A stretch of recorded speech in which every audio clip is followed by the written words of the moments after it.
নমস্কার, নিউজ ভ্যানগার্ডের পর্দায় প্রত্যেককে স্বাগত জানাচ্ছি। এই মুহূর্তে আপনাদের সাথে আমি রয়েছি অঙ্কিতা। চোখ রাখছি এই মুহূর্তের গুরুত্বপূর্ণ সংবাদের দিকে। প্রথমেই চোখ রাখছি আবহাওয়ার দিকে, কারণ দুদিন যাবৎ কিন্তু রাজ্যে কালবৈশাখীর তাণ্ডব লক্ষ্য করা যাচ্ছে, বৃষ্টির সম্ভাবনা। অন্যদিকে এখনো বৃষ্টি হচ্ছে, তবে জানা গেছে যে জ্বালাপোড়া গরম থেকে নাকি স্বস্তির কাউন্টডাউন এবার শুরু হয়ে গেছে। বৃষ্টির যে লম্বা ইনিংস তা কিন্তু এবার রাজ্য জুড়ে থাকবে। আজই তোলপাড় করা ঝড় বৃষ্টির পূর্বাভাস দিচ্ছে আগরতলা হাওয়া অফিস। 5 জেলায় ভারী বৃষ্টি সহ বজ্র ঝড়ের সতর্কবাণী জারি করা হয়েছে। সে বিষয়ে বিস্তারিত জানবো। টেলিফোন লাইনে যুক্ত হয়ে গেছে প্রতিনিধি শতাব্দী দেবনাথ। শতাব্দী, ঠিক কি জানতে পারছো? দেখো, সকাল থেকে রাজ্যের বিভিন্ন প্রান্তে মেঘলা হয়ে আছে আকাশ এবং সঙ্গে মেঘের গর্জন। তার পাশাপাশি কোথাও ঝিরিঝিরি বৃষ্টিপাত, কোথাও বা হালকা থেকে মাঝারি বৃষ্টিপাত। এই মুহূর্তে রাজধানীতে বৃষ্টিপাত নেমেছে এবং তোমার প্রায় 3টে পর্যন্ত বৃষ্টি হওয়ার একটা সম্ভাবনা রয়েছে। এই মুহূর্তে 70% এবং 3টের দিকে 30% বৃষ্টিপাতের সম্ভাবনা। তবে বৈশাখের শেষ এবং জ্যৈষ্ঠের শুরুতে একটা ভ্যাপসা গরমে হাঁসফাঁস করছিল এতদিন ধরে রাজ্যবাসী। তার মধ্যে অপেক্ষায় ছিল যে কবে নাগাদ স্বস্তির বৃষ্টি নামবে।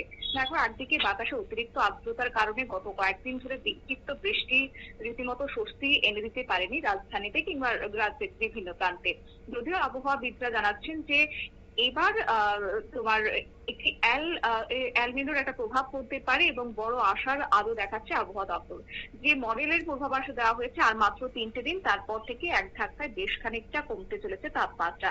তবে এই কাঙ্ক্ষিত স্বস্তির পরশ পাওয়ার আগে আজ 25শে মে সোমবার একাধিক জেলায় কালবৈশাখীর ঝড় এবং ভারী বৃষ্টির জোড়া সতর্ক বার্তা জারি করে দিয়েছে আবহাওয়া দপ্তর। রাজ্যের ক্ষেত্রে 5 জেলাতে রয়েছে হলুদ সতর্ক বার্তা। একদিকে তোমার কখনো চড়া রোদ আর কখনো বা মাত্রাতিরিক্ত জলীয় বাষ্প, আর উভয়ের কারণে স্বাভাবিক তাপমাত্রা হলেও অস্বস্তি কিন্তু রীতিমতো বজায় রয়েছে। আমরা আজকেও দেখেছিলাম এবং গতকালও দেখেছি যে আংশিক মেঘলা আকাশ রয়েছে এবং আগামী 24 ঘন্টার জন্য সেই পূর্বাভাস দিয়ে দেওয়া হয়েছে। বিকেল বা সন্ধ্যার দিকে স্থানীয় বজ্রগর্ভ মেঘ তৈরি হয়ে শহরের কিছু অংশে বজ্রবিদ্যুৎ সহ বৃষ্টির সম্ভাবনা রয়েছে। এবার আসি যে কোন কোন জেলার ক্ষেত্রে এই সতর্কবাণী রয়েছে। শুরুতে রয়েছে ঊনকোটি জেলার ক্ষেত্রে সতর্কবাণী। এছাড়াও নর্থ ডিস্ট্রিক্টের ক্ষেত্রে রয়েছে, ধলাই ডিস্ট্রিক্টের ক্ষেত্রে রয়েছে, খোয়াই এবং আমাদের পশ্চিম ত্রিপুরাও সেই তালিকায়। 7 থেকে 11 সেন্টিমিটার পর্যন্ত ভারী বৃষ্টিপাত হওয়ার সম্ভাবনা রয়েছে। সঙ্গে তোমার বাতাসের গতিবেগ থাকবে 40 থেকে 50 কিলোমিটার। তাই প্রত্যেকে যেন সতর্ক থাকেন সে কথাই বলে দেওয়া হয়েছে। এছাড়া তাপমাত্রার কথা যদি বলি, 33.6 ডিগ্রি সেলসিয়াস থাকবে সর্বোচ্চ, স্বাভাবিকের থেকে 0.4 ডিগ্রি সেলসিয়াস বৃদ্ধি। অন্যদিকে সর্বনিম্ন তাপমাত্রা 22.4 ডিগ্রি সেলসিয়াস থাকার কথা রয়েছে, স্বাভাবিকের থেকে -1.8 ডিগ্রি সেলসিয়াস পতন ঘটেছে। আর আর্দ্রতার পরিমাণ 96% থাকবে সর্বোচ্চ, সর্বনিম্ন থাকার কথা রয়েছে 68%। যদিও গত 24 ঘন্টাতে যে বৃষ্টিপাত হয়েছে সেটা রেকর্ড করা হয়েছে 077.6 মিলিমিটার। আগামী 24 ঘন্টার জন্য মেঘলা আকাশ বজায় থাকবে, সঙ্গে 35.0 ডিগ্রি সেলসিয়াস থাকবে সর্বোচ্চ তাপমাত্রা, সর্বনিম্ন থাকার কথা রয়েছে 24%। তার পাশাপাশি হাওয়া অফিস জানাচ্ছে যে বিহার সংলগ্ন এলাকায় ঘূর্ণাবর্ত এবং এই ঘূর্ণাবর্ত থেকে অন্ধ্রপ্রদেশ পর্যন্ত অক্ষরেখা যেটি ঝাড়খণ্ড এবং ওড়িশার উপর দিয়ে গেছে, এর প্রভাবে জলীয় বাষ্পের পরিমাণটা মাত্রাতিরিক্ত বৃদ্ধি পাচ্ছে। আর 30শে মে থেকে 1 জুনের মধ্যে পূর্ব মধ্য বঙ্গোপসাগরে শক্তিশালী নিম্নচাপ তৈরি হওয়ার সম্ভাবনা রয়েছে।